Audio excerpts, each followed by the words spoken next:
Hello and welcome back to the Forget-Me-Not. I'm not in focus. There we are. Hello and welcome back to the Forget-Me-Not vlog. My name's Kodiak and I am your host. So usually I do a podcast. I do a lot of stuff under the name Forget-Me-Not Media. I go under Kodiak Bennett. If you're interested, I also run a blog. Currently, we're just finished up looking at Oliver Stone. So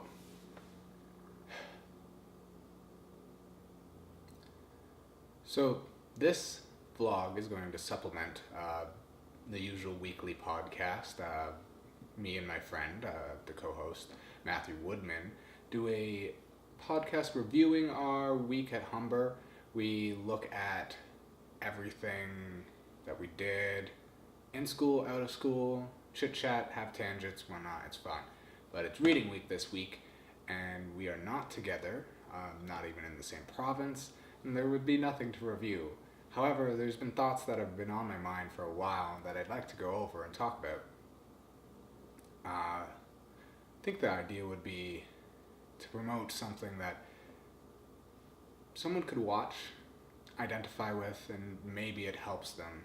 Hopefully it speaks to them, and if not, hopefully this speaks to me and lets me have my own sort of self-therapy from it. So, when I was 10 years old, August 25th, my dad passed away. And I was absolutely destroyed. I still am suffering consequences from his passing today in my life and in loving myself. I think that you really need to understand to accept yourself and accept this situation and accept that you're alive and that you can keep going. But that you have to be able to keep going with yourself and for yourself. If you're going for any other reasons, things will end up being hollow or potentially breaking down, and you don't want that. You also have to deal with fear. And I was always relatively introverted and still am relatively introverted. But you have to be brave and be courageous and just own that everyone's doing their own thing and don't fully care what you're doing yourself. They will give a passing glance or judgment, but that doesn't speak to how you feel or who you are. If you're happy, and that's the situation. And if you're dealing with loss of anyone, I can't say that it's going to get better, because it doesn't exactly get better. It gets different, I would say. Things change, and in that change, you just have to be happy and relish that and appreciate it. It doesn't mean you can't have sad moments or moments of not weakness, but I guess lack of strength. But find ways of dealing with that. Acknowledge that you're having that. Say that you're okay in whatever way you need to do, and then deal with that. I like to write right now. If I have thoughts going on, to write a poem, to write a script, to do any of that, to write a letter to myself, to someone, whether they read it or not, you are getting those emotions out of you. You getting those thoughts and sort of allowing yourself to see that what you're feeling and break down and think and rationalize and critically put on a page what's going on inside, which can be a jumble and a mess. Now, I'm doing this on the spot, so sometimes it gets a little blank, especially when I'm just putting stuff out there. So, in the idea that it doesn't get different or it doesn't get better, but it gets different. I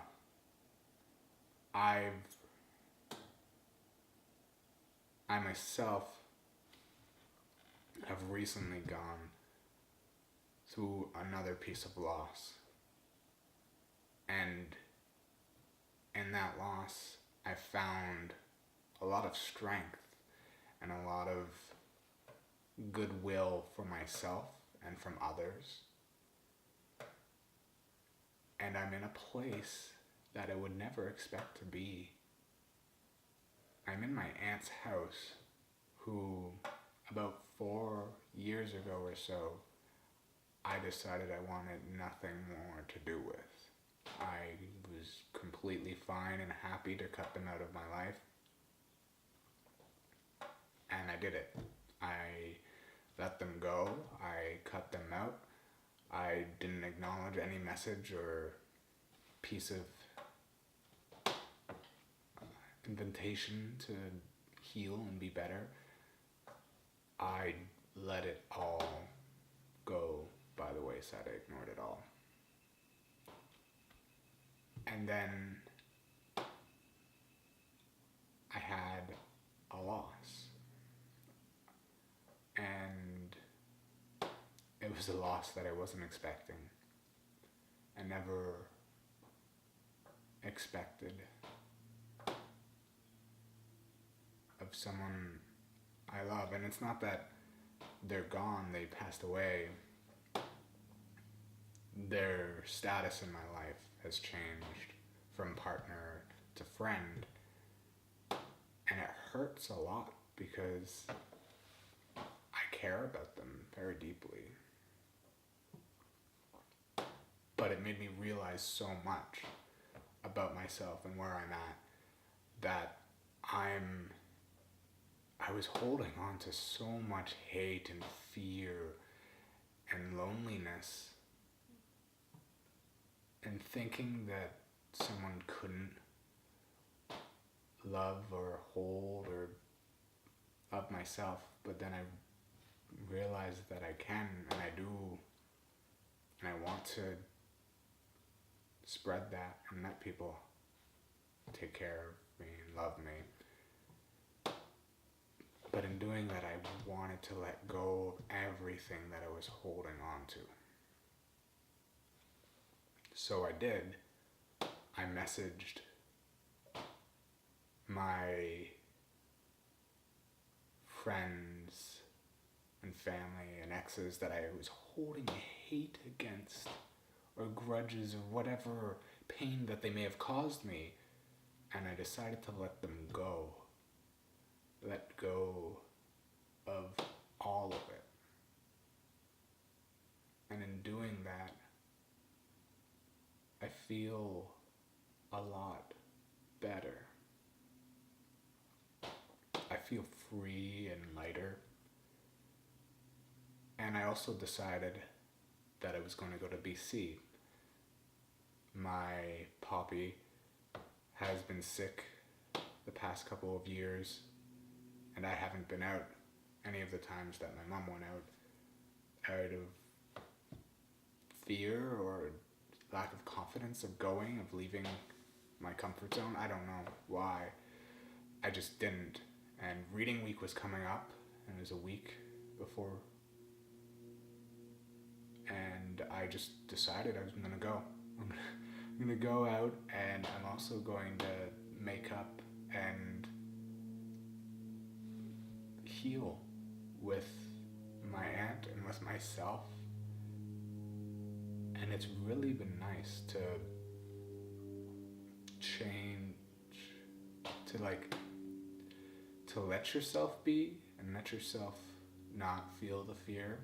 For the longest time, I just was terrified and felt so silly and stupid to go buy clothes, to try on clothes, to see if I felt good or looked good in clothes.